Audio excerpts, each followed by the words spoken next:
الحمد لله حمدا كثيرا طيبا مباركا فيه كما يحب ربنا ويرضى. سبحانك لا نحصي الثناء عليك أنت كما أثنيت على نفسك، فلك الحمد حتى ترضى ولك الحمد بعد الرضا. ثم أما بعد، فقد ثبت في الصحيح الجامع من حديث عائشة رضي الله تعالى عنها: كان أحب الشهور إلى رسول الله صلى الله عليه وسلم أن يصومه شعبان ثم يصله برمضان.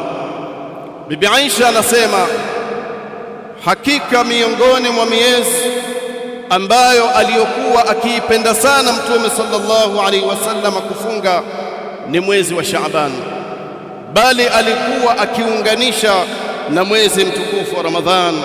Yaqulu al-Imam al-Allama Muhammad bin Aman al-Jami rahimahullah rahmatan wasi'a wa tayyaba Allahu tharahu, anasema hadi Rasulillah sallallahu alayhi wasallam huwa khairu hadi, muongozo wa Mtume sallallahu alayhi wasallam ndio bora ya muongozo.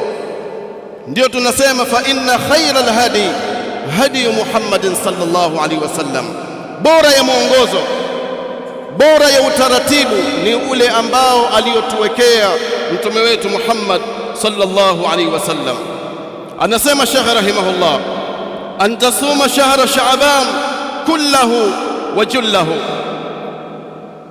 utaratibu wa kuufunga mwezi huu wa Shaaban ni kuufunga wote, lakini pia kuufunga mara nyingi zaidi, kuufunga kwa masiku mengi zaidi. ثبت عن النبي صلى الله عليه وسلم في حديث عائشة كما ilivyothibiti kwa mtume katika hadithi ya bibi Aisha radhiallahu ta'ala anha, akisema kwamba mtume sallallahu alaihi wasallam alikuwa akifunga Shaaban akiunganisha na Ramadhan.